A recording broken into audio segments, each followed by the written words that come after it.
Hello everyone, so today we're going to be going over the heat exchange rate for co-concurrent and countercurrent heat exchanger and express this in long mean temperature difference, or LMTD. LMTD, excuse me. So first we want to set up our problem by setting up our flow that's going in, and we have the temperature of the hot of 1 going in, and the temperature of the heat exchange of 2 going out. Now we have the temperature of the cold reservoir going in, 1 TC1, and the temperature of the cold reservoir going out, TC2. So now we can graphize this as we have our temperature of the hot up here and our temperature of the cold up here. This is with respect to time, and these kind of get closer and closer together. So at an initial phase of our time, we have a very distinct difference between our temperatures, but then as time goes on, this becomes narrower and narrower. I should simplify that. So now what we can do is we can define our mass flow rates of each respective. So we have our mass flow rate of the hot, and we have our mass flow rate of the cold stream, and these can kind of be exemplified as we need our heat capacities. So we'll have heat capacity of our hot stream, which is equal to, so this can be exemplified through the flow capacity. So the flow capacity of the hot, and this is equal to the mass flow rate of the hot times our heat capacity of the hot. And we have the same thing for the cold flow capacity as well. And this we recognize by CC. And again, we have the mass flow rate of the cold stream times our heat capacity of the cold stream. So now we can begin to work on our derivation. So we'll have dq, and this is going to be equal to U, which is the overall heat transfer coefficient. I'll write that down over here.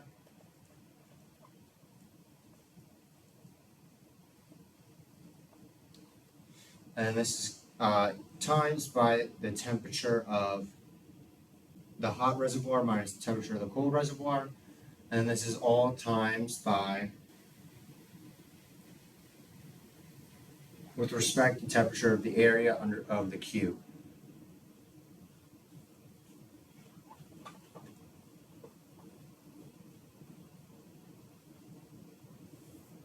So now with that equation, we can kind of work this out. So first we're going to, because it's derivative, we can put this up a little better.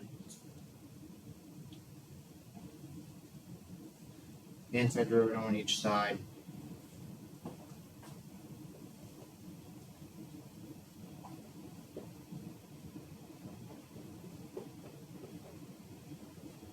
And this simplifies down to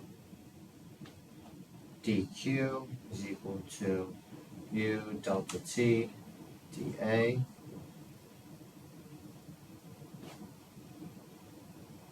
or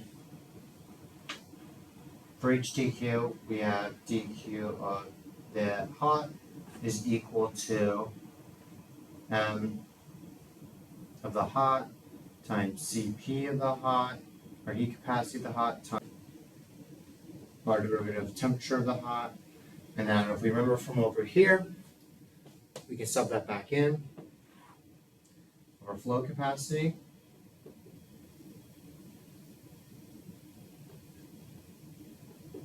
And it's the same thing with the cold reservoir as well, as we'll have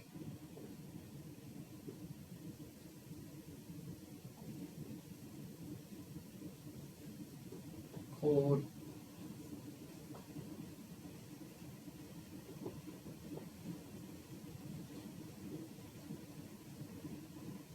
So using these two equations, so now what we want to do is we want to define delta T.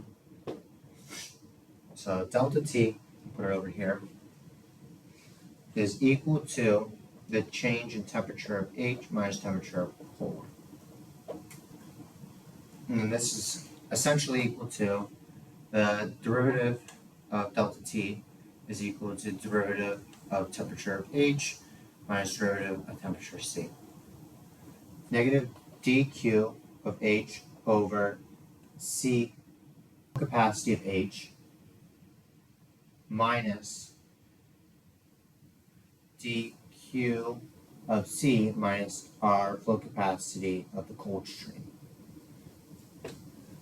So the derivative of delta T is equal to the overall heat transfer coefficient times temperature of hot minus temperature of cold,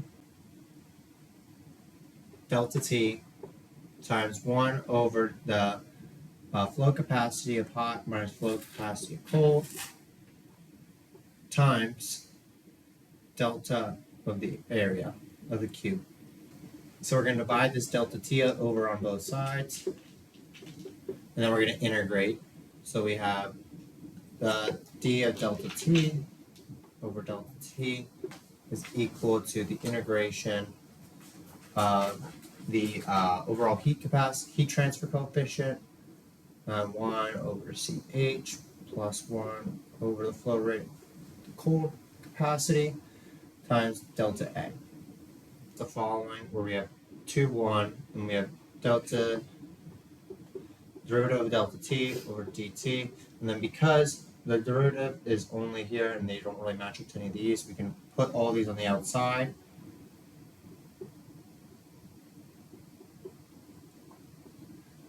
And we have integration of dA from 2 to 1. So now we're going to redefine some of these to solve these in. Q is equal to our negative flow capacity of the hot times temperature of the hot 1 times temperature of the hot 2, like from what we talked about up there.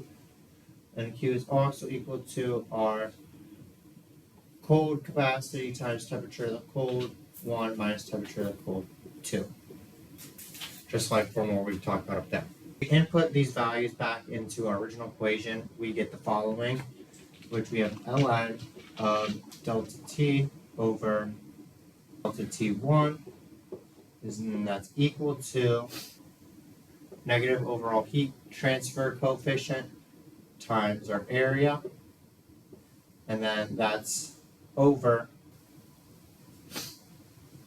our temperature of heat 1 minus temperature of heat 2 over our our flow capacity of H, the hot stream, minus temperature of the cold one minus temperature of the cold 2 over heat capacity of the cold. Nope.